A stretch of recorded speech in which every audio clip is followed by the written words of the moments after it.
சொல்லுங்க பக்கத்தில். 5 நாள் வெற்றிகரமாக வந்திருக்கிறோம். அல்லேலூயா. நான் தொடர்ந்து செய்கிறோம். கொஞ்சம் சோர்வுகள் இருக்கும், பலவீனங்கள் இருக்கும்.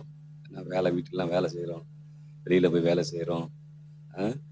அதன் மத்தியில் நீங்கள் வேணால் பாருங்கள், ஒரு மிகப்பெரிய பலனை, மிகப்பெரிய ஆரோக்கியத்தை, ஒரு மிகப்பெரிய விஷனை கற்றுக் கொடுத்துருவாரு. ஆமென். அல்லேலூயா. நாட்கள் பொல்லாததாக இருக்கிறதால காலத்தை நாம் பிரயோஜனப்படுத்திக் கொள்ளணும். நீங்கள் ஒரு வேளை என்னங்க பொல்லாதா இருக்குது அப்படின்னு சொன்னால், நம்முடைய இன்னைக்கு இருக்கிற சூழ்நிலைக்கு சரியில்லாமல் இருக்குது. அப்போ சரியில்லாத சூழ்நிலை எப்படி சரிப்படுத்துறது அப்படின்னா, இப்படி தான் பிரயோஜனப்படுத்தி சரிப்படுத்துறது. காலம் பொல்லாதா இருக்குதுன்னா ஒரு பிரச்சனை, நெருக்கம், சண்டை மற்ற தேசத்துலேருந்து அதை சொல்ல வரல. நம்ம என்ன சுச்சுவேஷனில் இருக்கிறோம், முதல்ல இந்த சுச்சுவேஷன்லேருந்து மாறணும் அப்படின்னா இது மாதிரி நேரங்களை நம்ம பிரயோஜனப்படுத்திக் கொள்ளணும். அல்லேலூயா. அப்போ இந்த மாதிரி நேரங்கள் ரொம்ப முக்கியமானது. இது மாத்திரமல்ல, இங்கிருந்து இப்போ கலைஞ்சி போகிறோம்ல, போன பிறகு திரும்ப வர வரைக்கும் ரொம்ப முக்கியமானது. நான் சொல்றது புரியுதுங்களா? இங்கே வந்துட்டு இந்த 1 மணி நேரம், 1.5 மணி நேரம், 2 மணி நேரம் இருக்கிறது எவ்வளோ முக்கியமோ, அதை காட்டி இது முடிஞ்சு போகிறோம் பாருங்க, முடிஞ்சு போயிட்டு திரும்ப வர பாருங்க, நாளைக்கு சாயங்காலம் வர வரைக்கும் ரொம்ப முக்கியமானது. அது ரொம்ப கவனமாக நம்ம கவனிக்கணும். ஏன்னா கேட்குறோம், உள்ளத்தில் ஒரு பெரிய வாஞ்சை வருது, விருப்பம் வருது, ஒரு தாகம் வருது, ஒரு விஷன் வருது, ஒரு புதிய எண்ணங்கள் உருவாகுது, ஒரு புதிய சரித்திரம் படைக்கிற மாதிரி வருது. எத்தனை பேருக்கு வருது?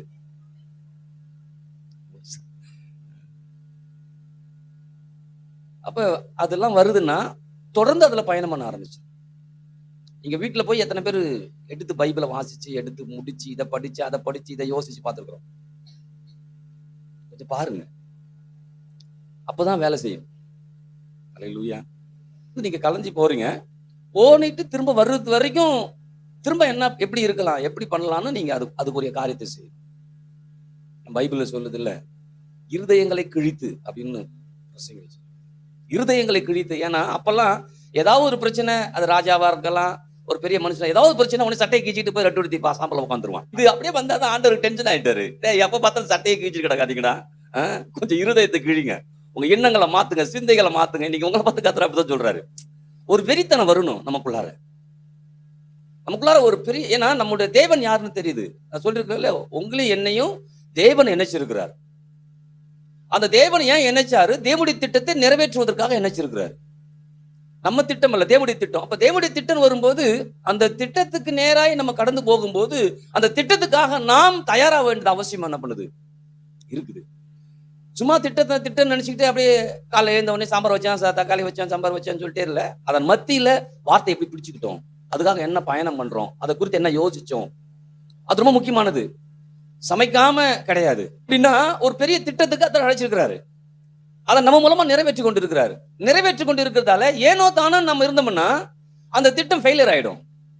21 நாட்கள்ல நமக்காக வைத்திருக்கிற இலக்கை, அதை குறித்த தரிசனத்தை, அதை குறித்த விருப்பத்தை, அதை குறித்த வார்த்தைகளாம் நம்ம கேட்கணும், பெற்றுக்கொள்ளணும், என்னையும் சேர்த்துதான். அப்ப அந்த நாட்களை நான் சரியா பயன்படுத்தாம விட்டுட்டேன்னா இந்த 21 நாள் வேஸ்ட் ஆயிடும். அப்ப ஒவ்வொரு நாளும் அதற்காக ஆயத்தமாகணும். அப்ப இன்னைக்கு நீங்க வந்திருக்கிறீங்க, 21 நாள் வந்துட்டு பார்வையாளர்களா பார்த்துட்டு போறீங்களா? அந்த வந்து பார்த்துட்டு பங்காளர்களா இருந்து ஊழியத்தை குறித்து, குடும்பத்தை குறித்து, பிள்ளைகளை குறித்து ஒரு சரியான திசையில கொண்டு போறீங்களா? அதுலதான் இந்த 21 நாள் ஜெபத்துடைய வெற்றி இருக்குது.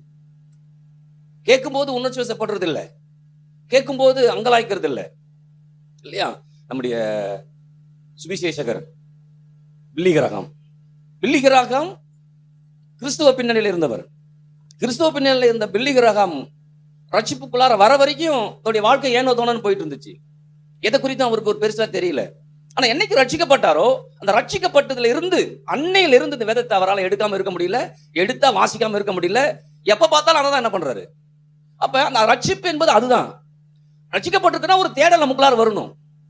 வாழ்வை குறித்து, குடும்பத்தை குறித்து, எதிர்காலத்துக்கு ஒரு தேடல் வரணும். தேடல் வரும்னா நீங்க மாட்டியும் போய் தேடிட்டு வர்றது இல்லை, இதுல தேட வேண்டியது அவசியமாய்.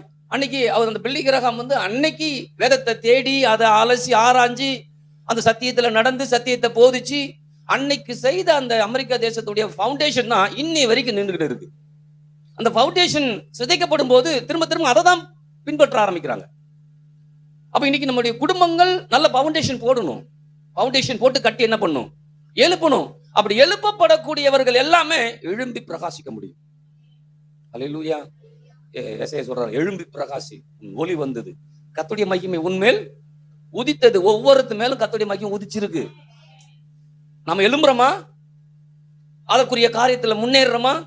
அப்ப அன்னைக்கு பில்லி கிரஹாம் ஒரு பெரிய ஃபவுண்டேஷன் போட்டாரு பாருங்க. இன்னைக்கு ட்ரம்ப் வரும்போது பில்லி கிரஹாமுடைய பையன் ட்ரம்புக்கு ஜெபம் பண்றாரு. ஜெபம் பண்ணி அந்த பதவியேற்பு விழா வருது. யோசிச்சு பாருங்க, ஒரு சாதாரண மனுஷன் பில்லி கிரஹாம் ஆரம்பிக்கும் போது ஒரு சாதாரண பிள்ளை, விளையாட்டுத்தனமான பிள்ளை, வேடிக்கை பார்க்கிற பிள்ளை. அந்த பில்லி கிரஹாமுக்கு தெரியாது என் புள்ள ட்ரம்புக்கு பதவியேற்பு விழாவில் ஜெபம் பண்ணுவாருன்னு. அப்ப சாதாரண விளையாட்டுத்தனமா இருந்த பிள்ளை.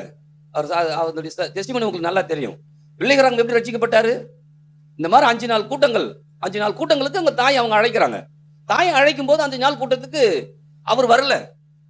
வர முடியாத சூழ்நிலை இருக்கும்போது அவருக்கு அந்த அந்த பில்லி கிரஹாமுக்கு என்ன விருப்பம் அப்படின்னா, கார் ஓட்டு ரொம்ப விருப்பம், வேன் ஓட்டு ரொம்ப விருப்பம். அப்ப அவங்க ஃப்ரெண்ட்ஸ் எல்லாம் சொல்றாங்க, ரட்சிக்கப்பட்ட ஃப்ரெண்ட்ஸ் சொல்றாங்க, அம்மா எப்படியாவது பில்லி நம்ம கூட வரணும்னா அவன் கார் ஓட்டுனா நம்ம வேன் வச்சு போவோம், கார் வச்சு போகும், ஆனா டிரைவர் வேணான்னு சொல்லிட்டு இவனை ஓட்ட சொல்லிட்டோம், இவன் வந்துருவான் நம்ம கூட அப்படின்னு என்ன பண்றாங்க சொல்றாங்க. அப்புறம் அவங்க அப்பாட்ட போய் ஒப்புதல் கேட்கும்போது, அப்பா சரி பரவாயில்ல நீங்க போயிட்டு வாங்க அப்படின்னு சொல்லி ஒப்புதல் கொடுத்துறாரு. ஆனா பாருங்க, பில்லி கிரஹாமுக்கு விவரம் தெரிஞ்சது. விவரமான ஆளு, நீங்க பிள்ளை சாதாரண ஆளுக்கு விவரமான ஆளு. அன்னைக்கு பில்லி கிரஹாமுக்கு விவரம் தெரிஞ்சிச்சு. இங்க பாரு, கார் மட்டும் தான் ஓட்டுவேன், என்ன உள்ள கூட கூடாது. போகும்போது அவங்க அம்மாட்ட கண்டிஷன் எழுதுகிட்டு, அப்பனா அப்படியே விட்டு நான் இறங்கி போயிடுறேன் வீட்டுக்கு, நீங்க போங்க நான் வரமாட்டேன். ஐயோ ஏடா நம்ம திட்டமே ஃபெயிலியர் ஆன மாதிரி இருக்குது அப்படின்னு சொன்னாங்க. அப்ப சொன்னேன், இல்லப்பா உன்னை கூப்பிடலாம் மாட்டேன், நீ என்ன பண்ணு வாகனத்தை ஓட்டு. அப்ப டெய்லியும் ஒரு நாள் வருவாரு, சொன்னாலும் அங்கேயே என்ன கூப்பிடக்கூடாது, நீங்க மட்டும் இறங்கி போயிடணும். முதல் நாள், 2வது நாள், 3வது நாள் இப்படியே போயிட்டு இருக்குது.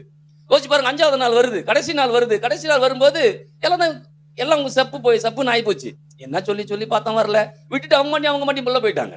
இவர் மேல உட்காந்து இருக்கும்போது, அப்பெல்லாம் டென்ட் அடிச்சு தானே மீட்டிங் நடக்கும். டென்ட் அடிச்சுட்டு இருக்கும்போது அங்க பாடக்கூடிய பாட்டு இவருக்கு பிடிச்சிருச்சு. இந்த பாடல் பிடிச்ச உடனே, யாரா அப்படி அவ்வளவு அழகா பாடுறாங்க, அருமையா பாடுறாங்க, சரி போய் தான் கேட்டு வருமே அப்படின்னு உள்ள வந்தாரு.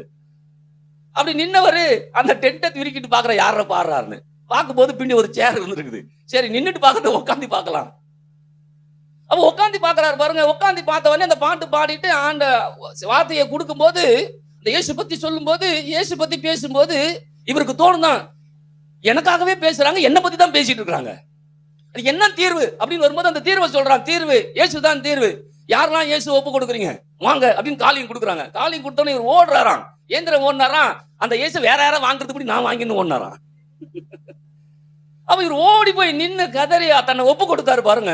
அன்னைக்கு ரட்சிக்கப்பட்டார். எத்தனையோ முறை அவரை 3 முறை நினைக்கிறேன், 3 முறை கேட்டாங்க, நீ அதிபராயிரு அதிபராயிரு அதிபராயிரு. இல்லப்பா, அது என்னுடைய திட்டம் அல்ல, என்னுடைய திட்டம் அல்ல, நான் சுவிசேஷகரா இருக்கணும், ஆண்டவருக்காக ஊழியம் பண்ணுதான் என் திட்டம், அதுல என்ன விட்டுருந்தாராம்.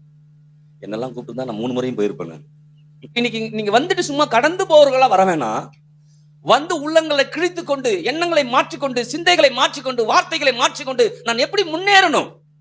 அல்லேலூயா. சும்மா திரும்ப ஒப்புக்கு ஜப்பானியே போக வேணாம். நீங்க வருது நல்லது இல்லையா, பிரியர் வந்தார், 5 நாள் வந்தார், நல்லதுதான். ஆனா வர வர வர வர அவருக்குள்ளார ஆண்டவர் மாறுதலை கொடுத்துக்கிட்டே இருக்கிறாரு. இன்னைக்கு வர வர உங்களுக்குள்ளார மாறுதல் கொடுக்கும் போது நாம் நம்மை மாற்றிக்கொண்டே இருக்கணும். அப்படி மாற்றிக்கொள்ளாம இருந்தோம்னா எந்த பலனும் வராது. நீங்க கேட்கலாம், கர்த்தர் கிருபையா இருக்கிறாரு, அவர் இரக்கமா இருக்கிறாரு, அவர் அன்பா இருக்கிறாரு, ரைட்டு தான். அதுக்குடைய பங்கு நம்மகிட்ட ஒண்ணு இருக்குது. அன்பை வெளிப்படுத்தும் போது அன்பை ஏற்றுக்கொள்ளணும். நீங்க அன்பெல்லாம் ஏற்றுக்கொண்டு தான் உட்காந்துருக்கணும். நிறைய பேர் அன்பை வெளிப்படுத்துற ஆண்டவர் எல்லாரும் ஏற்றுக்கொள்கிறாங்களா? இல்ல, இல்லைங்களா? அப்ப அன்பை ஏற்றுக்கொண்ட நீங்க வார்த்தை உங்களுக்குள்ளார வரும்போது அதையும் ஏற்றுக்கொண்டு இருதயங்களை நீங்க கிழிச்சு, ஆண்டவரே என்னை மாத்திக்க நான் விரும்புறேன், என்னை அர்ப்பணிக்க விரும்புறேன், என் வாழ்க்கையில் இப்படியே இருக்கு நான் வாழ விரும்பல, இழுத்துக்கிட்டும் பிடிச்சுக்கிட்டும் கடிச்சுக்கிட்டும் முடிச்சுக்கிட்டும் இப்படியே இருக்கு நான் விரும்பல. நீங்க எப்படின்னு தெரியல, நான் விரும்பல. ஹல்லேலூயா, ஹல்லேலூயா. நீங்க யோசிச்சு பாருங்க, இந்த 21 நாள் ஏசி போலான்னு எப்படி இருந்திருக்கும்? நான் யோசிச்சு பாக்குறேன். ஏதோ அததான் நீங்க சொல்றேன், நீங்க சாதாரணமா யோசிக்கலாம், அது ஒரு மிகப்பெரிய நன்மைக்குள்ளார போயிருக்கும். அல்லேலூயா. கண்டிப்பா சொல்றேன், இன்னைக்கு உங்களுடைய எண்ணங்களையும் சிந்தைகளையும் கொஞ்சம் வகை எடுத்து பாருங்க. நான் இப்படியே இருக்கிறது எப்படி விருப்பம் அல்ல, என் விருப்பம் இதுதானா, நான் மாத்திக்கிறேன். இன்னைக்கு சட்டையை மாத்துற விஷயம் இல்ல, இருதயத்தை மாற்றக்கூடிய விஷயம், வார்த்தையை மாற்றக்கூடிய விஷயம், எண்ணத்தை மாற்றக்கூடிய விஷயம், இது எல்லாம் நம்மளா மாத்துறது. சட்டை கூட நீங்க போட்ட உடனே பிடிக்கலாம் சொல்லுவாங்க, மாத்தேன் அப்படி சொல்லி மாத்திடுவோம். ஆனா எண்ணமும் வார்த்தையும் சிந்தையும் நம்மளா மாத்துறது. அல்லேலூயா. நம்ம மாத்தாம தேவன் ஒண்ணும் மாத்திக்கொள்ளவே எத்தனை பேருக்கு புரியுது? இன்னைக்கு முடிவு பண்ணணும், நான் மாத்திக்கிறேன் ஆண்டவரே. சும்மா சொல்றது இல்லைங்க, உள்ளம் அப்படியே பொங்கணும். உள்ளம் பொங்குதா? அதை எதிர்பார்க்கிறோமா? வார்த்தை வரும்போது அதான் சொல்லுவேன்ல, யோவான் ஸ்நானகர் சொல்லும்போது விரியன் பாம்பு குட்டிகளே அப்படி கூப்பிடுறாரு. ஆனா போறாங்க. நீ உங்களை விரியன் பாம்பு குட்டிகளா என்ன பாம்புங்கிறாரு குட்டிக்கிறாரு, இவருக்கு வேற வேலையை இல்லைன்னு போயிடுவோம். ஏன்னா அந்த மாதிரி சுச்சுவேஷன், அந்த நாட்கள் என்ன வார்த்தை கொடுக்கணுமோ அந்த வார்த்தையை கொடுக்குறாரு. கொடுக்குற வார்த்தை அவங்க உள்ளங்கள்ல மாற்றப்படுகிறது. நீங்க யோசிச்சு பாருங்க. அப்ப விஷயம் நிறைந்த ஜனங்களா வாழ்ந்தாங்க, விஷயத்தை கக்கிட்டு நல்ல ஜனங்களா வாழ ஆரம்பிக்கிறாங்க. நீங்க நம்ம விஷயத்தோட வாழ முடியாது, வாழவும் கூடாது. ஏன்னா என்னையும் கொண்டுரும், என்னை சார்ந்தவங்களையும் கொண்டுடும். நான் சொன்னல 5 லிட்டர் பாலுங்க, நல்லா கொதிக்க வச்சுக்கிறேங்க, ஒரே ஒரு கொஞ்சம் ஒண்ணு போட்டுக்கிறேன், ஒன்றும் பிரச்சனை இல்லை. நானும் போட்டு குடிச்சேன்னா நல்லா தான் இருந்துச்சு, ஒன்றும் தெரியல, ஒன்றும் நீனும் கொஞ்சம் கூட என்ன பண்ணுவோம், தெரிச்சு ஓட்டுருவோம். நீ வேணா சாவு, நான் சாவ மாட்டேன்னு. ஆனா நிறைய பேர் கிறிஸ்துக்குள்ள வந்து செத்துக்கு தான் இருக்கிறாங்க, வாழல. இயேசு கிட்ட வந்தது சாவுறதுக்காக இல்லைங்க, வாழுறதுக்காக வந்திருக்கிறீங்க. எத்தனை பேர் ஆமென் சொல்லுது? விளங்கணும், நான் வாழ வைக்கிற கடவுள்கிட்ட வந்திருக்கிறேன். ஏன் தெரியுமா? நான் சாவுறதுக்கு பதிலா அவர் செத்து இருக்காரு. அல்லேலூயா. செத்து சாபத்தை நீக்கி இருக்கிறார், புதிய ஆசீர்வாதத்தை என் பக்கம் திருப்பி இருக்கிறார். நான் என் வாழ்க்கையில ஆசீர்வாதம் இல்லைன்னா திருப்பப்பட்ட தேவனை பத்தி எனக்கு தெரியல, திருப்பப்பட்ட ஆசீர்வாதத்தை தெரியுது. ஆபிரகாம் சொன்னோனே ஊகுங்கிறான், அவன் சாபத்தை எடுத்துட்டாரா அது தெரியுதா நமக்கு? அதுதான் நமக்கு மெயின் பாயிண்ட். ஆசீர்வாதம் நல்லதுதான், தப்பு கிடையாதுங்க. ஆனால் திருப்பப்பட்டது எப்படி? அதுலதான் எனக்கு ஆசீர்வாதம் இருக்குது. அப்ப திருப்புகிற தேவனை நோக்கி நான் போய் என்னை திருப்பி நடத்தி, ஆண்டவரை என்ன நான் ஒப்பு கொடுக்கிறேன், என்ன அர்ப்பணிக்கிறேன், என்னோட இடைப்படுங்க. அல்லேலூயா. நான் இதை நேத்துல இருந்து மண்டை பிச்சுக்குது எனக்கு. என்ன மாதிரி திட்டத்தை வச்சிருக்கிறாரு ஆண்டவர். நாம ஒண்ணுமே விளங்காம ஏதோ பிரசங்கம் பண்றோம், ஏதோ 4 காசு வருது, நான் சம்பாதிக்க 4 பண்றோம், ஏதோ போயிட்டு இருக்குது. இதற்காக தேவன் அழைக்கல. நார்மல் லைஃப் இல்ல. இப்ப நான் சம்பாதிச்சா கூட இப்படிதான் இருந்திருப்பேன். நான் ஊழியம் பண்ணிட்டு இருக்கிறேன், பார்த்துமே வேலை செஞ்சுட்டு தான் எப்படி இருப்பேன்? இஎம்ஐல வாங்கியிருப்பேன், கரெக்டா ஏசி வாங்கியிருப்பேன், பெயிண்ட் எல்லாம் பண்ணிருப்பேன். ஆனால் அந்த நிலையை காட்டிலும் தேவனுக்காக வாழக்கூடிய நிலை வேறுபட்டது. எத்தனை பேருக்கு புரியுது? அப்ப யோசிச்சு பாருங்க. இன்னைக்கு ஒருவேளை நீங்க வேலை செய்யலாம், தப்பு கிடையாது. ஆனால் வேலை செய்வதில் யாருக்கும் வருவாத வருமானம் உங்களுக்கு வருதா? அங்கதான் பாயிண்ட் அவுட். நான் எல்லாத்துக்கும் இயேசுக்காக விட்டுட்டேன். இயேசு உறிஞ்சிக்கிட்டு விடுறவர் இல்லைங்க, நமக்காக அவர் உரிந்து கொண்டு வெளியரங்க கோலமாக்கி சிலுவையின் மேல் வெற்றி சிறந்தார். நான் எண்ணத்தை விட்டேன்ல, எனக்காக எண்ணத்தை விட்டாரு. அல்லேலூயா. நீங்க அதை தான் உள்ள வைக்கணும். இருதயங்களை கிழித்து உள்ள இதெல்லாம் வைங்க. எனக்கு மேட்டிமையான எண்ணம் வரக்கூடாது, தாழ்மையான எண்ணம் என்ன பண்ண எனக்குள்ளார வரும். ஏன்னா திட்டம் பெருசு. அழகா ஒரு முறை பிரசங்கம் பண்ணும்போது சாம்பி செல்லதவர் சொன்னார் பாருங்க, எனக்கு உள்ளத்துல தச்சு அப்படிச்சு, அப்படி தச்சுச்சு. கொடூரமான எண்ணம் உள்ளவனா ஒருத்தன் இருக்கிறான், அவன் ஒரு உயர் பதவியில் இருக்கிறான். அவனை கொண்டு போய் ராணுவ ஜெனரலா போட்டுருவாங்களா? அவனை ஏன் போட மாட்டாங்க? அவன் யாரெல்லாம் பொண்ணு போட்டுக்கிட்டே இருப்பான். ஏன்னா அவன் கொடூரமான எண்ணம் உடையவன். அவன் கொடூரமான எண்ணம் பீரங்கி ஏக்க பட்டியல கொடுத்தா என்ன பண்ணுவான்? ஏன்னா அதற்கு தகுதியானவன் அவன் இல்லை. ஒருவேளை அவன் அதுக்குரிய படிப்பு இருக்கலாம், அதுக்குரிய தகுதி இருக்கலாம், உடல் எடை எல்லாமே இருக்கலாம். ஆனால் அவனுடைய உள்ளம் கேடுபாடு உள்ளவனா என்ன பண்றான்? அப்ப யோசிச்சு பாருங்க. அப்ப இந்த உலகத்துல ஒரு திட்டத்தை நிறைவேற்றுவதற்கு அதை செலக்ட் பண்ணி அப்படிப்பட்ட ஆளை தான் கொண்டு மேல என்ன பண்றாங்க? வைக்கிறாங்க. அப்ப நீ யோசிச்சு பாருங்க, அவரோட இணைத்து அவருடைய திட்டங்களையும் தீர்மானங்களையும் நம்ம நிறைவேற்றும்படியாய் அவரோடு நம்மளை இணைச்சிருக்கிறார். அப்ப இணைச்சு நாம சாக்கு போக்க சொல்லிட்டு இருப்பதாக இல்லவே. அததான் சொன்ன எரேமியா தீர்க்கதரிசி சிறு பிள்ளையா இருக்கிறான். ஆண்டவர் அழைக்கும் போது சொல்றாரு, ஆண்டவர் எப்ப அழைச்சேன்னு சொல்றாரு. ஆண்டவர் வந்துட்டு தாயின் கருவில் உருவாகும் முன்னே நல்லா உங்களுக்கு அது விளங்கணும். உங்களை என்னை இன்னைக்கு நேத்து அல்ல பண்ணும், சும்மா அழைச்சது அற்புதம் எல்லாம் ஓகே தான். ஆனால் இப்படியே இருப்பதற்காக அல்ல. இந்த பூமியில ஒரு ஒரு ஒரு பதிய வச்சுட்டு தான் என்ன பண்ணும். அல்லேலூயா. சும்மா பறக்கல. அதான் அங்க சொல்றாரு, சிறு பிள்ளைன்னு சொல்லாதங்கிறார். சிறு பிள்ளைன்னு சொல்லாத. சிறு பிள்ளையா ஏன் சொல்லாதன்னா, நீ தான் சின்ன பிள்ளை, நான் சின்ன பிள்ளை இல்லை. ஒரு குழந்தை இல்லைங்க. அழைச்ச தேவன் ஞானமுடைய தேவன். அழைச்ச தேவன் சிறு பிள்ளை இல்ல. வானம் அவருக்கு சிங்காசனம், பூமி அவருக்கு பாதம். அவ்வளவு பெரிய தேவன் அழைச்சிருக்கிறார். அவ்வளவு பெரிய தேவன் ஒரு பிரம்மாண்டமான ஒரு அற்புதமான திட்டத்தை வச்சு உங்களை அழைச்சிருக்கிறார். அல்லேலூயா. உங்களையும் உங்க பிள்ளைகளை வரும்போதெல்லாம் கத்த எப்படி பாப்பா தெரியுமா? எவ்வளவு சந்தோஷமா பாப்பா தெரியுமா?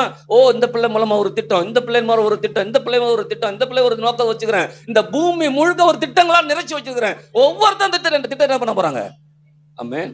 சொல்லுங்க. தாயின் கருவில் உருவாகும் முன்னே என்ன பெயர் சொல்லி அழைச்சிருக்கிறார். அழைத்த தேவன் உண்மை உள்ளவர். அழைத்த தேவன் உண்மை உள்ளவர். இங்க வேணா உங்க நிலைமை அப்படி இருக்கலாம். ஆனால் உங்க நிலைமையை பார்க்கும்போது அவர் அந்த நிலைமையை மாற்ற முடியும் தான் பார்க்கிறார் தவிர உன்னை மாற்ற முடியாதுன்னு பார்க்கவே. ஆனா நான் மாற முடியும்னு நினைக்கணும். அல்லேலூயா. அப்ப எரேமியா தீர்க்கதரிசிட்ட பேசும்போதெல்லாம் எப்படிதான் பேசுறாரு? நீ சின்ன பிள்ளை தான்ப்பா, நான் சின்ன பிள்ளை இல்ல. உன் வாயில என் வார்த்தை என்ன பண்றேன் சொல்றாரு பாருங்க. அப்படி எடுங்க. அந்த வார்த்தையை வச்சுட்டு ஒண்ணு சொல்றாரு, என்னன்னா நடக்கும்னு. உங்களுக்கு ஒண்ணு திட்டம் வச்சுக்கிறாரு, என்னென்னலாம் பண்ணுவார், என்னன்னாலும் அவரால் செய்ய முடியும். அவரால் செய்ய முடியாது ஒண்ணுமே. எடுங்க பாப்போம் எரேமியா.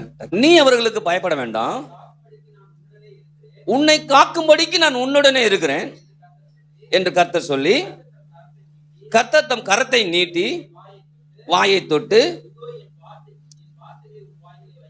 என் வார்த்தைகளை உன் வாயிலே வைக்கிறேன், பார், பிடுங்கவும் இடிக்கவும் அழிக்கவும் கவிழ்க்கவும் கட்டவும் நாட்டவும் உன்னை நான் இன்றைய தினம் ஜாதிகளின் மேலும் ராஜ்யங்களின் மேலும் ஏற்படுத்தினேன் என்று கர்த்தர் என்னுடனே சொன்னார். அப்ப ராஜ்யத்தை சொல்லுவாங்கல்ல, புதிய ஏற்பாடுல வரும்போது உலகத்தை கலக்கிறோம் இங்கேயும் வந்துட்டாங்கன்னு சொல்லுவாங்க. அதுக்கு மீனிங் சொல்லிருக்கேன், ஞாபகம் இருக்குங்களா? உலகம் தலைகீழா கிடக்குது. அதை தலைகீழா கிடக்கிற உலகத்தை நிமித்தி சரியா பண்ணுவதுக்காக கர்த்தர் அழைச்சிருக்கிறார். நீங்க உங்களை பார்த்து கர்த்தர் அப்படி சொல்றாரு, உலகத்தை நீ மாற்றி அமைக்கும்படியாய், சீர்திருத்தும்படியாய், இந்த உலகத்தை மாற்றி அமைச்சு ஜனங்களை மாற்றி அமைக்கக்கூடிய ஒரு பெரிய திட்டத்துக்குள்ளார கர்த்தர் நம்ம இருக்கிறோம்ல, எத்தனை பேர் ஆமீன் சொல்லுது? அப்ப அவ்வளோ பெரிய திட்டத்தை வச்சு அவ்வளோ பெரிய காரியத்தை கர்த்தர் நமக்குள்ளார செய்ய விரும்புகிறார். நம்ம எப்ப பார்த்தாலும் சொன்னல, ஆண்டவரே எனக்கு இது இல்லை, ஆண்டவரே எனக்கு அது இல்லை, ஆண்டவரே எனக்கு இது இல்லை, ஆண்டவரே திட்டம்டா, அதுலதான்டா எல்லாமே இருக்குது. உலகத்துல ஒரு திட்டம் போடுறாங்க, 100 நாள் திட்டம். திட்டத்துக்கு பணம் வருதா இல்லையா? வேலை நடக்கலாம், திட்டத்துக்கு என்ன பண்ணுது இல்லையா? பணம் அதான் போட மாட்டேன்றான், சட்டை பிடிச்சிட்டு இருக்கிறாங்க, போடுங்க. நம்ம சொல்றான், நீ என்ன வேலையா சேர, உனக்கு காசு போடணுங்கிறான். அப்ப ஏன் சொல்ல வரேன்னா, திட்டம் என்று ஒன்று இருந்துச்சுன்னா அதற்குரிய ஒவ்வொரு பணவாசி அதுக்கு என்ன பண்ணுது, அதுல பணம் அடங்கி இருக்குது, சுகம் அடங்கி இருக்குது, ஆரோக்கியம் அடங்கி இருக்குது, நல்வாழ்வு அடங்கி இருக்குது, ஏராளம் அடங்கி இருக்குது, தாராளம் அடங்கி இருக்குது. அப்ப யோசிச்சு பாருங்க, நான் அந்த திட்டத்துல இருக்கிறேன், நான் சுகமா இருப்பேன், நான் ஆரோக்கியமா இருப்பேன், நான் நீடி ஆயுள்ல இருப்பேன், அல்பாயுசுல போவே மாட்டேன். ஒண்ணு படிச்சுன்னு நினைக்கிறோம், நேத்தா இன்னைக்கு நீ தான் படிச்சிருக்க. 100 வயசுல சாவுறவங்க இளைஞனா சாவாங்களாம். கொஞ்சம் ஓவரா தான் இருக்குது. நான் என்ன பண்றது, ஆண்டவர் சொல்றாரு. இப்ப நம்ம என்ன பண்றோம், 60 வயசு ஆனவே வயசு ஆயிடுச்சுன்னு முடிவு பண்றோம். அவர் சொல்றாரு 100 வயசுல சாவுற ஒரு மனுஷனு இளைஞனா தான் சாகுவான். அப்ப அவன் என்ன எப்படி இருப்பான்னா, அவன் இளமையோட எப்பயும் என்ன பண்ணுவான் சொல்றது இல்லை. இல்ல ஆண்டவரே எனக்கு 60 வயசு ஆயிடுச்சு, எனக்கு 50 வயசு ஆயிடுச்சு, எனக்கு 40 வயசு ஆயிடுச்சு. இப்ப அது உலகம் பாருங்களேன், ஆஸ்பத்திரி போனவனே எத்தனை வயசு தான் கேட்கறான். அவன் முடிவு பண்றான், கண்ணு கண்டிப்பா தெரியாதுதான் சார், இல்ல கொஞ்சம் நேரம் தெரியலன்னா, இல்ல சார் 40 வயசு ஆனாங்கிறான் இல்லைங்களா? அப்ப சொல்றான், சார் சுகர் செக் பண்ணிக்கலாம், பிபி செக் பண்ணிக்கலாம், ஏன்டா இல்ல சார் செக் பண்ணி 40 வயசு ஆயிடுச்சு, இல்ல 20 வயசுனா வேணாம், 40 வயசு செக் பண்ணி தான் வரணுங்கிறான். ஒரு சிஸ்டமேட்டிக்கா வச்சுட்டு அந்த உலகத்தை. ஆனால் அந்த சிஸ்டமேட்டிக்கெல்லாம் தேவனுடைய ராஜ்யம் நிர்மூலமாக்குது. அதான் எப்படி நிர்மூலமாக்குது, 100 வயசுக்கு ஆளு கூட இளைஞனா இருப்பான். அல்லேலூயா. இன்னைக்கு இருதயங்களை கிளிங்க, மறந்துடக்கூடாது. இருதயத்துல மாற்றங்கள் வரட்டும், எண்ணங்கள்ல மாற்றம் வரட்டும், சிந்தையில மாற்றம் வரட்டும், யோசனையில மாற்றம் வரட்டும். அதெல்லாம் வந்தாதான் வாழ்க்கையில மாற்றம் வரும். நம்ம நினைக்கிறோம், வாழ்க்கை ஏன் இப்படி ரொம்ப கஷ்டமா இருக்குன்னு தெரியல. இங்க இங்க இங்க எல்லாம் கஷ்டமா இருக்குது. எங்க இருக்கு? இங்க கஷ்டமா இருக்குது, இங்க கஷ்டமா இருக்குது, இங்க கஷ்டமா இருக்குது, இங்க எல்லாம் கஷ்டமா இருக்குது. அதெல்லாம் வாழ்க்கையில கஷ்டமா என்ன பண்ணுது? ஆனா இங்க இங்க எல்லாம் மாறும்போது வாழ்க்கை மாறிடும். சொல்றது உண்மையா சொல்ற, மாறிடும். ஏன்? மாற்றங்களை கர்த்தர் உண்டு பண்ண தேவன் நல்லவர் என்ன பண்றாரு? எத்தனை பேர் ஆமென் சொல்றது? அப்ப இங்க சொல்றாரு, சின்ன பிள்ளைன்னு சொல்லாத, உன்னை வச்சு என்னென்னலாம் செய்ய போறேன். ஆமென். நீங்க உங்களை வச்சு என்ன செய்யணுமோ வெல் பிளான் பண்ணி வச்சுட்டாரு. அந்த பிளானை உடனே சொன்னா பயந்துருவீங்கன்னா கொஞ்சம் கொஞ்சமா நம்மகிட்ட அனுப்புறாரு. இப்படி அனுப்புறாரு கொஞ்சம் கொஞ்சமா கொஞ்சமா எல்ராஜ் பண்றாரு, விரிவடைய வர்றாரு. நாம நினைச்சிட்டு இருக்கிறோம் இப்படிதான் பண்ணணும். இல்ல இல்ல, அவர் நம்முடைய எண்ணங்களுக்குள்ளார வந்து சிந்தைகளுக்குள்ளாக வந்து மாற்றங்களை உண்டு பண்ணுறாரு. மாற்றங்களை உண்டு பண்றதாலதான் இன்னைக்கு இப்படிதான் இருக்குன்னு தீர்மானிக்கிறோம்.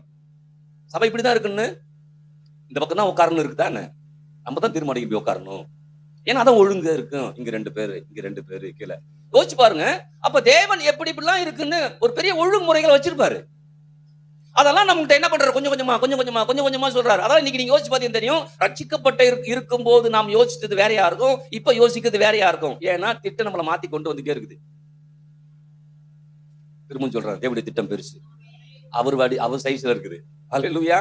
இன்னைக்கு நீங்களும் நானும் கொஞ்சம் கொஞ்சமா அதை புரிந்து கொண்டு எனக்குள்ளார எண்ணங்கள்ல மாற்றங்கள்ல வந்துச்சுன்னா சீக்கிரம் போய் சேர்ந்தலாம்.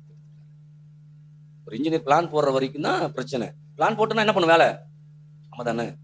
இப்ப கர்த்தர் பிளான் பண்ணி வச்சுட்டாரு, பிளான் புரியுற வரைக்கும் தான் பிரச்சனை. இன்னைக்கு இந்த நாட்களை கொஞ்சம் கொஞ்சம் உங்களுக்கு புரியும் நான் நம்புறேன். அல்லேலூயா. அதுல பயணம் பண்ண ஆரம்பிச்சிடும். ஆமென். அப்ப இங்க சிறு பிள்ளைன்னு நீங்க சொல்லிட்டு இருக்காதீங்க. எனக்கு நான் படிக்கலன்னு சொல்லிட்டு இருக்காதீங்க. எனக்கு பணம் இல்லைன்னு சொல்லிட்டு இருக்காதீங்க. எனக்கு உதவி இல்லைன்னு சொல்லிட்டு இருக்காதீங்கன்னு சொல்றாரு. நமக்கு எடுத்தவொன்னு என்னதான் வரும், எனக்கு உங்களுக்கே தெரியாத பிரதா என்ன பத்தி கத்த சொல்றாரு, பிரதருக்கு தெரிய வேணாம், உன்னை பத்தி எனக்கு நல்லா தெரியும், என்ன பத்தி உனக்கு தெரியுமா? இல்ல பிரதர் வேணாம், எனக்கு தெரிய வேணாம், தெரிஞ்சு நான் ஒண்ணும் பண்ணவும் முடியாது. அல்லேலூயா. அழகா திரும்ப சாமி சொல்லுவார்ல, சில விசுவாச பிரசங்கள்லாம் நான் பண்ணணும், அப்படி இல்லைன்னா பண்ணாம இருந்துட்டுன்னா சுகம் எப்படிதான் வரும்னு ஒருவேளை ஆண்டவர் பொட்டலத்தை கட்டி கொடுத்தாரு, நான் பொட்டலத்தை கொடுத்துருவேன், ஒவ்வொருத்தவங்களுக்கு பார்சல் பண்ணி அனுப்பிடுவேன். அந்த பொட்டலம் உங்க கூட்டு வந்தவொடனே நீங்க அதை சாப்பிட்ட உடனே சுகம் ஆயிடும். ஆனா அப்படி வைக்கல ஆண்டவர், விசுவாச பிரசங்கம் தான் பண்ண சொல்றாரு. அதை பண்ணதான் நீங்க விசுவாசிக்க முடியும். அப்ப சுகத்தை வர என்ன பண்ண முடியும்? அப்ப இன்னைக்கு உங்களுக்குள்ளார ஒரு பெரிய மாற்றத்தை உண்டு பண்ண முடியும்னு தேவன் எனக்குள்ளார கொடுத்துட்டாரு. அல்லேலூயா. அதை உங்கள்கிட்ட நான் சொல்லிக்கிட்டே என்ன பண்றேன் இருக்கிறேன். இங்க இருக்கு எப்படி நம்ம ஒரு 10 பேரோட வந்திருப்போம் சபைக்கு, நம்ம ரட்சிக்கப்பட்டிருப்போம். வந்தவங்கள மாதிரியே இருக்கவும் முடியும், அதுல மாற்றங்களை ஏற்படுத்திக் கொள்ளவும் முடியும். மாற்றங்களை ஏற்படுத்திக் கொள்கிறோமா, வந்த மாதிரி இருக்கிறோம். நானா இருந்தாலும் அல்லேலூயா. ஏன்னா மாற்றங்களை உண்டு பண்ண தேவன் நல்லவரா இருக்கிறார், வல்லவரா இருக்கிறார். ஆமென். அப்ப பார்க்கக்கூடிய காரியங்கள் மாறும். அந்த கண்ணோட்டம் நமக்குள்ளார என்ன பண்ணும்? அல்லேலூயா. அதனாலதான் எசேக்கியேல் தீர்க்கதரிசி புத்தகத்துல உலர்ந்த எலும்புகள் மத்தியில கொண்டு போய் ஆண்டவர் எசேக்கியேல் தீர்க்கதரிசி நிறுத்துறாரு. நிறுத்திட்டு என்னப்பா பாக்குற, 37ஆம் அதிகாரத்துல வருது, என்னத்த பாக்குற நீனு? உலர்ந்த எலும்புகளா, எசேக்கியேல் 37 வருது. அது உலர்ந்த எலும்புகளா இருக்குது ஆண்டவரே. சரி, இதெல்லாம் உசுர் வருமா உனக்கு தெரியுமா அப்படின்னு கேட்கிறாரு. அழகா அவர் பதில் சொல்றாரு பாருங்க அங்க எசேக்கியேல் தீர்க்கதரிசி, தேவரீர் அது உங்களுக்கு தான். உடனே அப்படியாப்பா, கரெக்டா சொன்னடா தம்பி, அதுக்கு தான் உன்னை கூப்பிட்டேன் அப்படின்னு சொல்ல. சரிதான், எனக்கு தான் தெரியும், ஆனா நான் சொல்றத நீ சொல்லுங்கிறாரு. இப்ப நம்மளாம் என்ன பண்றோம், எஸ்கேப் ஆவர் தான் இருக்கும். அவரும் எஸ்கேப் ஆகலான்னு பாக்குறாரு போல இருக்கு. எசேக்கியேல் தீர்க்கதரிசியும், நீ எஸ்கேப்லாம் ஆக வேணாம்ப்பா, பாக்குறல தெரியுது இல்ல, இப்ப நான் சொல்றத சொல்லுங்கிறாரு. இன்னைக்கு நானும் உங்கள்கிட்ட தான் சொல்றேன், இருதயங்களை கிழித்து எண்ணங்களை மாற்றிக்கொண்டு தேவனுடைய வார்த்தையை நம்பி பேச ஆரம்பிங்கள். பேச ஆரம்பிக்கும் போதெல்லாம் தேவனுடைய வார்த்தை வல்லமையாய் புறப்பட்டு காரியங்களை மாற்றும். அல்லேலூயா. நீங்க வாழ்க்கையில உலர்ந்து போய் கிடக்குறீங்களா, தவழ்ந்து போய் கிடக்குறீங்களா, முடியாம கிடக்குறீங்களா? நீங்க முடியாம இருக்கிறீங்கன்னு கர்த்தருக்கு தெரியும். முடியாம இருக்க ஆண்டவரே முடியாம இருக்குன்னு சொல்லுவதற்காக நீங்கள் அழைக்கப்படல. முடியாத இருக்கிறது எப்படி மாற்ற வேண்டும் என்கிற வார்த்தையை பிடித்துக் கொள்ளுகிறவர்களா கர்த்தர் உங்களை அழைச்சிருக்கிறாரு. அப்ப எசேக்கியேல் தீர்க்கதரிசி எதுக்கு அழைச்சிருக்கிறாரு நீங்க யோசிச்சு பாருங்க. உலர்ந்த எலும்புகளா இருக்குது ஆண்டவரே சொல்றதுக்காக இல்ல, நான் என்ன சொல்றேனோ அதை நீ சொல்லு. சொன்னா அது என்ன பண்ணும்? மாறுது. அல்லேலூயா. இன்னைக்கு உங்க வாழ்க்கை உலர்ந்து போய் கிடக்குதுன்னா, நீங்க ஆண்டவர் வார்த்தை சொன்னீங்கன்னா, உலர்ந்து போன வாழ்க்கை மறுரூபமாய் மாற்றப்படும். நம்புறீங்களா? முதல்ல ரொம்ப கஷ்டப்படுற ஆண்டவரே அதை சொல்லாத, என்னுடைய எல்லா கஷ்டத்தையும் கல்வாரி சிலையில சுமந்து தீர்த்துட்டார். என் பாவத்தை மாத்திரம் இல்லை, என் கஷ்டத்தையும் சுமந்து தீர்த்திருக்கிறார். என்னுடைய நோயும் சுமந்து தீர்த்திருக்கிறார். என்னுடைய வேதனையும் சுமந்து தீர்த்திருக்கிறார். என்னுடைய வலிகளையும் சுமந்து தீர்த்திருக்கிறார். என்னுடைய தரித்திரத்தையும் சுமந்து தீர்த்திருக்கிறார். எத்தனை பேர் அதை நம்புறது? இப்ப இது சும்மா பேசுறதுல எனக்குள்ளார அது இருந்து பேசணும். எத்தனை பேருக்கு புரியுது? எனக்குள்ளார அங்க சும்மா அங்க எசேக்கியேல் சும்மா பேசலீங்க, சொன்ன வார்த்தையை உள்ள வாங்குறாரு. உள்ள வாங்கி அதை பேசுறாரு. கொஞ்சம் மிஸ் ஆனாலும் உலர்ந்த எலும்புகள் உயிரடைய முடியாது. கொஞ்சம் மாத்திட்டான், என்ன சொல்றாரு அதை தான் சொல்றாரு. எத்தனை பேருக்கு புரியுது? ஹல்லேலூயா. கொஞ்சம் கூட நான் மாத்திரக்கூடாது. ஆண்டவரே, என் வாழ்க்கையை என் உள்ளங்களை கிழித்து நான் உங்ககிட்ட வரேன், அப்படி வார்த்தைகளை உள்ள வைக்கிறேன், உள்ள வச்சு இதை பேச ஆரம்பிக்கிறேன். பேச ஆரம்பிக்கும் போது உலர்ந்து போன என் வாழ்க்கையை மாற்ற முடியும், என் சூழ்நிலையில மாற்ற முடியும் நம்பி நான் பேசுறேன். ஹல்லேலூயா. எத்தனை பேர் ஆமென் சொல்றது? இன்னைக்கு அதை தான் நான் உங்களை திரும்ப திரும்ப வலியுறுத்த விரும்புறேன். அப்ப சும்மா பேசிக்கிட்டு இருக்க வேண்டிய அவசியம். சும்மா நினைச்சேன், சும்மாலாம் நினைக்க வேணாம், நல்லாவே நினைச்சு பேசு. நெகேமியா தீர்க்கதரிசி பத்தி பார்க்கிறோம். நெகேமியா தீர்க்கதரிசி பார்க்கும்போது அழகா அவன் மட்டும் சூசா நரமில்ல ஜம்முன்னு இருக்கிறான் மனுஷன் பயப்புள்ள. ஆனா அவங்கள பார்க்க அவங்களுடைய இதை பார்க்கறான் பாருங்க, காரியங்களை பார்க்கும்போது அவனுக்குள்ளார பயங்கர வேதனை. இங்க எப்படி உலர்ந்து போன எலும்பை பார்க்கும்போது உயிரடையக்கூடிய ஒரு காட்சியை பார்க்கிறோம், அங்க பார்க்கும்போது இஸ்ரவேல் தேசம் செழிப்பா கொழுமையா அற்புதமா அதிசயமா இருந்த தேசம், ஆசீர்வாதம் நிறைந்த தேசமா இருந்துச்சு இல்லையா? எப்படி இருந்துச்சு முதல்ல அந்த தேசம் இருக்கும்போது? பாலும் தேனும் ஓடுகிற நலம் விசாலமா தேசமா இருந்துச்சு. வெட்டாத கிணறு, நடாத திராட்சை, அவ்வளவு செழுமையா கொழுமையா இருந்துச்சு. ஆனா நாட்கள் வரும்போது எல்லாம் சூறையாடப்பட்டு அலங்கோலமா இருக்குது. அலங்கோலமான இருக்கிற செய்தியை கேட்கும்போது அவனுக்குள்ளார உள்ளம் குமுறுது. இன்னைக்கு உங்க வாழ்க்கையை குறித்த பிரச்சனை வரும்போது உள்ளம் குமுறணும். ஆண்டவரே, இதெல்லாம் மாற்றக்கூடிய தேவன் இருக்கிறான், திரும்ப உங்கள்கிட்ட வரேன், திரும்ப உங்கள்கிட்ட வரேன், திரும்ப உங்கள்கிட்ட வரேன், திரும்ப உங்கள்கிட்ட வரேன். அல்லேலூயா. திரும்ப திரும்ப அந்த அந்த எண்ணம் நமக்குள்ளார வரும்போது, ஆனா கடவுளை பத்தி நல்லா தெரியுது. நெகேமியா தெரியுமா? நெகேமியா படிச்சீங்கன்னா அவங்க சொல்றாரு, நீங்க எப்பேற்பட்ட கடவுள் எனக்கு தெரியும். ஒண்ணு மட்டும் படிக்கலாம், கடவுள் எப்படின்னு சொல்றது மட்டும். நெகேமியா, பரலோகத்தின் தேவனாகிய கர்த்தாவே, உம்மில் அன்பு கூர்ந்து உம்முடைய கற்பனைகளை கைக்கொள்ளுவர்களுக்கு உடன்படிக்கையையும் கிருபையையும் காக்கிற மகத்துவமும் பயங்கரமான தேவனே. கடவுள் எப்பேற்பட்டவருங்கிறது அந்த நெகேமியாக்கு என்ன பண்ணுது தெரியுது. அல்லேலூயா.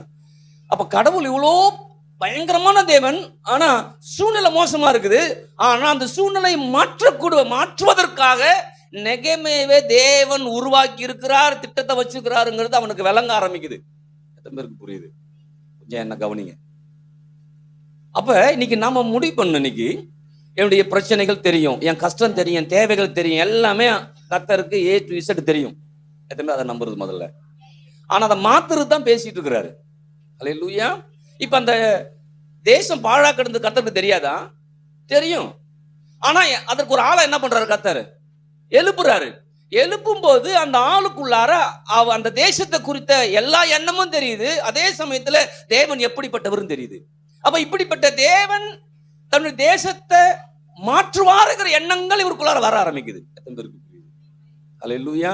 இன்னைக்கு நமக்கு வரணும், என் குடும்ப சூழ்நிலைகளை மாற்றக்கூடிய நல்ல தேவனை என் தேவன் என்ன பண்றாரு இருக்கிற, என் பிள்ளைகளை மாற்றக்கூடிய, என்னுடைய கஷ்டத்தை மாற்றக்கூடிய, என்னுடைய கண்ணீரை மாற்றக்கூடிய, என்னுடைய அவல நிலையை மாற்றக்கூடிய தேவனா இந்த தேவன் என்ன பண்றாரு? என்ன தேவன் இரக்கமும் மனதுருக்கும் உள்ள தேவன். அவருக்கு ஒன்னும் தெரியாமலாம் இல்ல. அல்லேலூயா. நம்ம சொல்லலாம் பிள்ளைகிட்ட ஏதாவது பண்ணும்போது, என்ன ஒரே நடிப்பா இருக்கு, ஒரே ஆக்டிங் போடுற, என்ன விஷயம்னு கேட்போம்ல. அப்படின்னா என்ன அர்த்தம்? நம்ம பிள்ளை நடிக்குதா நடிக்காம நமக்கு நல்லா தெரியும். அப்ப ஆண்டவர் சொல்றாரு, நீ நடிக்காதப்போ நான் எப்படிப்பட்ட தேவங்கிறது முதல்ல புரிஞ்சுக்க. அல்லேலூயா. ஏன்னா நடிச்சுட்டே காலம் தள்ளவும் முடியாது. நான் ரஜினிகாந்தா இல்ல, நீங்க தான் ஜெயலலிதாவா? கிடையாது, யாரும் நடிக்க முடியாது. எல்லாம் கத்தட்ட வெளியாரங்கமா என்ன பண்ணுது. அப்ப நான் என்ன நம்பணும்? தேவனை குறித்த எண்ணங்கள், தேவன் எப்படிப்பட்டவருங்கிற எண்ணங்கள், தேவனுடைய வார்த்தை குறித்த தாகம் வந்துச்சுன்னா பாருங்களேன், அங்க நெகேமியாக்கு வந்துருச்சு. எப்பேற்பட்ட தேவன், எப்படி இருந்த தேசம் இப்படி இருக்குது, இதை மாற்றுவதற்காக ஒரு பெரிய திட்டத்தை கர்த்தர் என்ன பண்றாரு? அல்லேலூயா. இதெல்லாம் ஆராய்ச்சி பண்ணோம்னா எந்த ராஜா கிட்ட இருக்கிறாரோ அந்த ராஜா தான் அதை எல்லாத்தையும் பண்ணிருப்பான். அது சீரழிச்சுட்டா யாருதான்? அந்த ராஜா தான். சீரழிச்ச ராஜா கிட்டே இருந்து சீர் போகுது, இங்க இருந்து போய் தான் அங்க கட்டுது. நீங்க யோசிச்சு பாருங்களேன், யோசிக்க முடியாத காரியம். இன்னைக்கு உங்கள்கிட்ட பார்த்து கத்தரப்ப சொல்றாரு, உன் வாழ்க்கையை சீர்குலைக்கிறான்னு பயப்படாத, சீர்படுத்துகிற ஒரு தேவனா நான் இருக்கிறேன், உன்னை ஸ்திரப்படுத்துகிற தேவனா நான் உன்னை என்ன பண்றேன். யாரை குறித்தும் யோசிக்காத, தேவன் யார் முக்கியமானது. அதுதான் நெகேமியாக்கு தெரியுது. தேவன் இப்ப இருக்கிற தேவனை மாத்த முடியும். அல்லேலூயா. அங்கதான் எசேக்கியேல்ட்ட பேசும்போது, தேவரீர் எல்லாத்தையும் நீங்க அறிஞ்சிருக்கிறீங்க, அப்பனா நானே அறிஞ்சிட்டு நானே மாத்திக்கிறேன்னு சொல்லல. இங்க வா, நான் அறிஞ்சிட்டு ஏன் ஒன்னும் கூப்பிடுறேன்? தேவனுக்கு எல்லாம் தெரிஞ்சு ஏங்க நம்மள கூப்பிடுறாரு? அவரே செஞ்சிடலாம்ல, இல்லைங்களா? யோபு கிட்ட தான் நினைக்கிறேன், வானங்களை விரிக்கும் போது யோபு நீ எங்க தம்பி இருந்தன்னு கேட்கிறாருல, கொஞ்சம் ஓவரா பேசும்போது, இல்லைங்களா? எங்கப்பா இருந்த? ஆதி ஆகமத்துல நீ எங்க இருந்த? யாத்திராமத்துல நீ எங்க இருந்த அப்படின்னு கேட்கிறாரு இல்லையா? அப்ப இன்னைக்கு நம்மளை பார்த்து அப்படி கேட்பற, எப்பா வானம் விரிக்கும் போது எங்க இருந்த? நீ கொஞ்சம் ஓவரா பேசிட்டு இருக்கிற, கொஞ்சம் நிறுத்திட்டு என்னை பத்தி நல்லா புரிஞ்சுக்க. அல்லேலூயா. நான் தப்பா நான் சொல்ல நினைக்காத, இப்படிதான் ஆண்டவர் எப்படிட்ட பேசினாரு. என்னிட்டு நேரம் அப்படிதான் பேசுவாரு. ஓவரா கவலைப்படாத, ஓவரா யோசிக்காத, வானங்களை விரிக்கும் போது எங்க இருந்த? உன்னை தாயின் கரை உருவாக்கும் போது நீனா உருவாகல, நான் தான் உன்னை உருவாக்குனேன். இப்ப நம்ம எல்லாமே ஏதோ நாம செஞ்சுட்டோம் நினைக்கிறோம், தவறா சொல்றேன். ஆனா இன்னைக்கு அப்படிப்பட்ட சூழ்நிலையை கற்று மாற்ற விரும்புகிறேன். அல்லேலூயா. நீங்க ஒருவேளை பிறந்ததே தப்புன்னு நினைச்சிடாதீங்க. நீங்களா பிறக்கல, கர்த்தர் பிறக்க வச்சுக்கிறார். அது மாத்திரமல்ல, இங்க கல்யாணம் மட்டுமே தப்புன்னு நினைச்சிடாதீங்க. நீங்க புள்ளை பிறந்துருச்சே, அதையும் தப்பா நினைக்காதீங்க. எதுவுமே அவர் இல்லாம ஒண்ணும் எத்தனை பேருக்கு புரியுது? அப்ப நான் என்ன பண்ணும், பிள்ளைகளை கர்த்தர் அண்டையில ஒப்பு கொடுக்கணும், அர்ப்பணிக்கணும். இவருடைய வார்த்தை பேச்சுகள்லாம் பிள்ளையை மாற்றக்கூடிய பேச்சு என்ன பண்ணும், இருக்கணும். எத்தனை பேருக்கு புரியுது சொல்றது? அப்ப இன்னைக்கு கர்த்தர் நம்மளை எதிர்பார்க்கிறாருங்க. அங்க பெரிய மாற்றங்களை எசேக்கியேல் தீர்க்கதரிசி புத்தகத்துல பாக்குறோம். இங்க பெரிய மாற்றங்களை நெகேமியா தீர்க்கதரிசி புத்தகத்துல பாக்குறோம். இங்க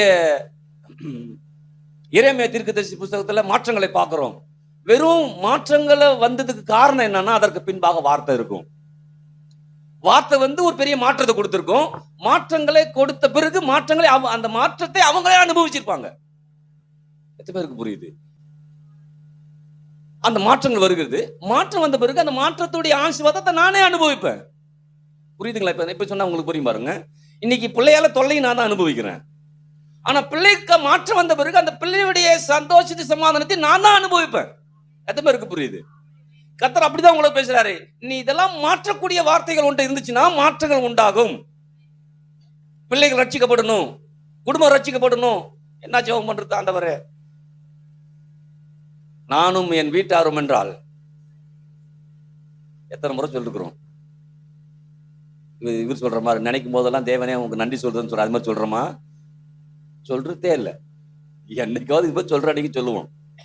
ஆனா எப்ப பார்த்தாலும் அதை சொல்லணும். அல்லேலூயா. அப்ப இன்னைக்கு நீங்களும் நானும் எந்த வார்த்தைகள் எல்லாம் பேச ஆரம்பிக்கிறோமோ அந்த வார்த்தைகள்லாம் விளைச்சலா, நன்மையா, சுகமா, பலனா, நல்ல வேலையா, நல்ல படிப்பா வரும். நீங்க கொஞ்சம் நம்புங்க. நெகேமியா கிட்ட மாற்றங்களை கர்த்தர் கொடுத்தார். எரேமியா கிட்ட கர்த்தர் மாற்றங்களை கொடுத்தார்.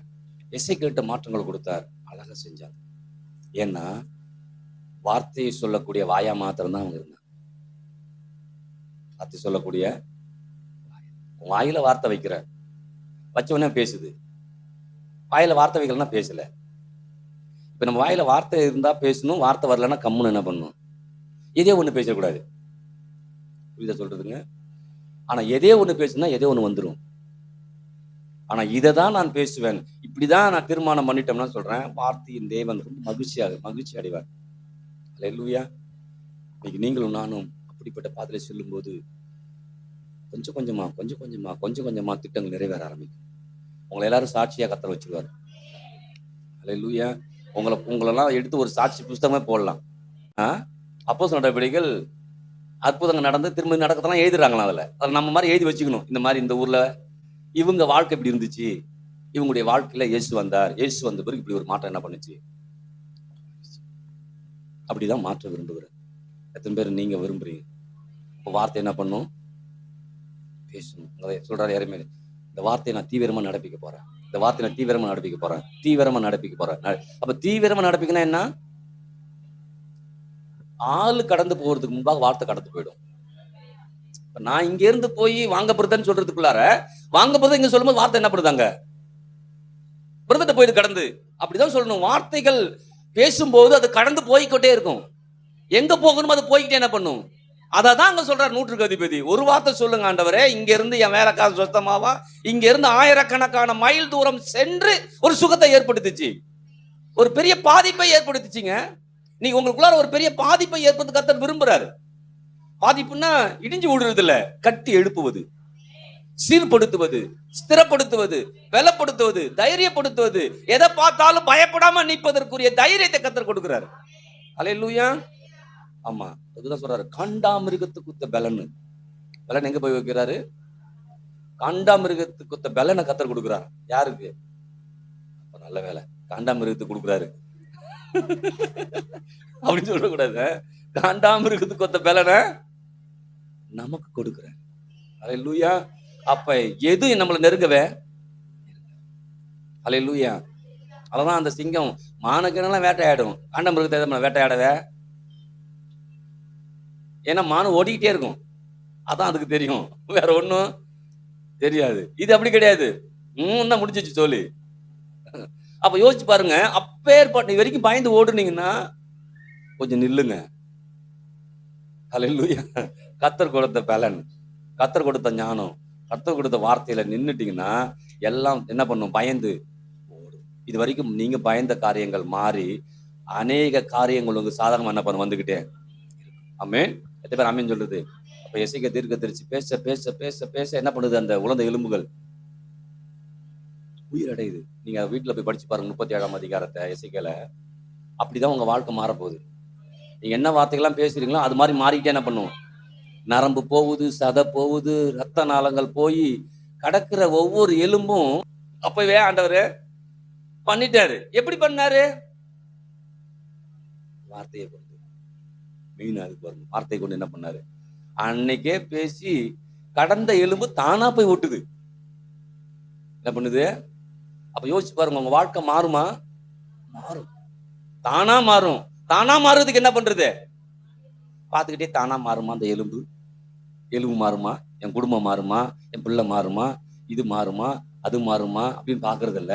நான் வார்த்தையை பேசிக்கொண்டே இருக்கிறேன். அந்த வார்த்தை போய் மாற்றங்களை ஏற்படுத்தி எல்லா எலும்புகளும் ஒன்னா ஆன பொழுது இந்த புதிய ஏற்பாடு சபை பிள்ளைகள் ஒரு சேனை என்ன பண்ண போறாங்க? அல்லேலூயா. தேசத்தை கலக்குறவர்கள் இந்த புதிய ஏற்பாடு சபையில் இருக்கிறாங்க. உங்க உள்ள இதெல்லாம் சும்மா இல்ல, உங்க உள்ளத்துக்குள்ளார சும்மா கேட்டுட்டு கடந்து போயிடாதீங்க. தயவு செய்து உங்க உள்ளத்துக்குள்ளார அந்த மாற்றங்கள், எண்ணங்கள் வரணும், பூரிக்கணும், ஒரு வெறித்தனம் வரணும். எப்படி வரணும்? ஒரு வெறித்தனம் வரணும். நீங்க ஓட்டப்பந்தயத்துல ஓடும்போது எப்படி ஓடுறவன் 5-6 பேர் உட்காந்துருப்பான் இல்லையா? 5 நின்று இருப்பான் பாருங்க. அவனுடைய மைண்ட்ல எங்கதான் இருக்கும்? அந்த அவன் உட்கார்ந்து இருக்கிறவனுக்கு ஏப்பா எல்லாம் வீராங்கனி தான் போட்டிருக்கு. காது பூரா எங்க இருக்கும்? அந்த அப்படின்னு உடனே பறக்கும் பாருங்க. பக்கத்துல அக்க பக்கத்து எவனும் அப்புறம் தான் பார்ப்பான். போயிட்டு ஜெயிச்ச பிறகு தான் பார்ப்பான் அவன் பிண்டி செகண்ட் யாரு தேர்ட் யாருன்னு. ஏன்னா அவன் ஃபர்ஸ்ட் வந்திருப்பான். அப்படிதான். அல்லேலூயா. உடனே பைபிள் சொல்லுதுங்க, பொறுமையோட ஓடக்கடுவோம் அப்படின்னு. அந்த ஓட்டத்துல வேகமா ஓடணும்.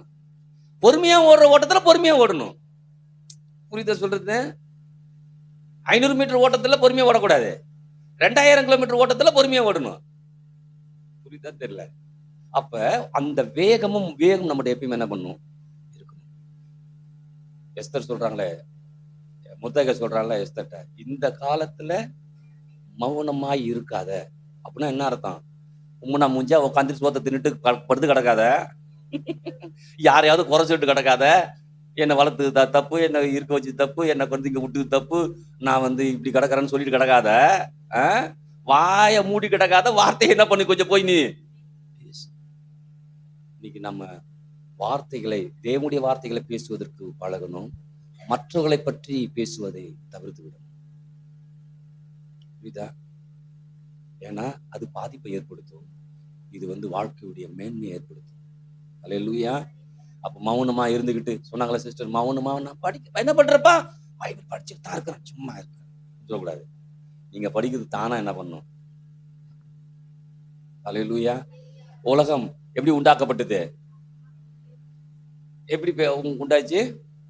வார்த்தை எப்படி பேசினார் அவரு? எப்படி பேசிருப்பார் ஆண்டவர் அங்க பேசும்போது?